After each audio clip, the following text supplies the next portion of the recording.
আমি নিজে ওই দোয়াটা বেশি বেশি করার চেষ্টা করি।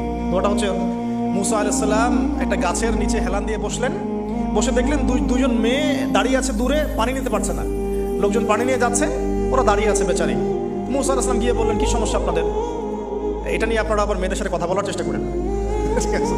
তো মাহারাম গায়রা মাহারাম মেনে চলে।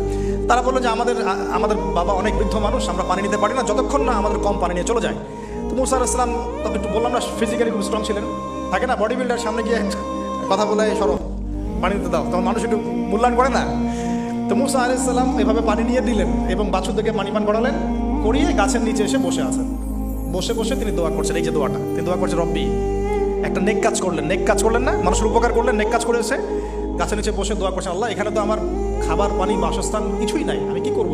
রব্বি ইন্নী লিমা আনজালতা ইলাইয়া মিন খায়রিন ফাকির, রব্বি ইন্নী লিমা আনজালতা ইলাইয়া মিন খায়রিন ফাকির। আবার বলেন, রব্বি ইন্নী লিমা আনজালতা ইলাইয়া মিন খায়রিন ফাকির। অর্থ হচ্ছে, হে আল্লাহ, তুমি তোমার পক্ষ থেকে আমার উপরে যে নিয়ামতগুলো দিবে, আমি এর জন্য ফকির হয়ে বসে আছি। আল্লাহ অর্থ বুঝে পড়বেন ভাই, নামাজ রোজা হজ জাকাত যাই করেন আল্লাহর ওয়াস্তে অর্থ বুঝে পড়বেন।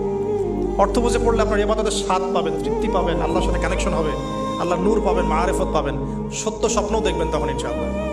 তখন শুয়ে সত্য স্বপ্ন দেখবেন ইনশাআল্লাহ। আল্লাহ পাক তৌফিক দান করবেন। এবার আল্লাহ পাকের সাহায্য নেমে আসলো, ওই দুই মেয়ের মধ্যে একজন হেঁটে হেঁটে চলে আসে। এবার এই মেয়ের হাঁটা সম্পর্কেও কোরআন কথা বলেছে, সুবহানাল্লাহ। এই মেয়ে কিভাবে হেঁটে এসেছে এই হাঁটার বর্ণনাও কোরআন দিয়েছে। কোরআন বলেছে এই মেয়ে হেঁটে আসছে লাজুক পায়ে। কি পায়ে? এখন আপনি এই পুরো ওয়ার্ল্ডের মেয়েদের হাঁটা দেখেন, লজ্জা আছে? তাহলে মেয়েদের সাথে লজ্জাটা গভীর সম্পর্ক আছে। এই মেয়ের প্রশংসা আল্লাহ পাক কোরআনে করলেন, লাজুক পায়ে লাজুক ভঙ্গিতে অবনত নয়নে সে হেঁটে আসলো। এখন আপনি কেলে যান, গো টু খেল, আপনাদের টুইন টাওয়ারে যান, দেখেন সবার হাঁটার চলা দেখেন। হায়া লজ্জার কোনো বালাই আছে এখানে? আমি গত লেকচারে বলেছিলাম যে আদম আলাইহিস সালাম এবং হাওয়া আলাইহিস সালাম, ইবলিস তাদের সাথে প্রথম যে আচরণ করেছে ওই ফল খাওয়ানোর পরে, সেটা কি? তাদের গা থেকে পোশাক খুলে পড়ে গেছে। মানে নগ্ন করে দিয়েছে আমাদের পিতামাতাকে, মহাবিশ্ব নগ্ন করে দিয়েছে কে? ইবলিস। এখন এই পৃথিবীতে আমরা যারা নগ্নতার চর্চা করছি তার কার এজেন্ট আমরা বুঝতে বাকি আছে? আমার কথা কি বুঝতে পারছেন কিনা? এই কানেকশন মেলানোর চেষ্টা করেন, ডটসগুলো মেলানোর চেষ্টা করেন।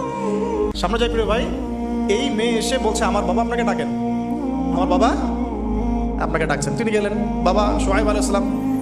তখন এক বোন ইনডাইরেক্টলি বাবাকে বোঝাচ্ছে যে বিয়ে শাদী দিলে ভালো হয়।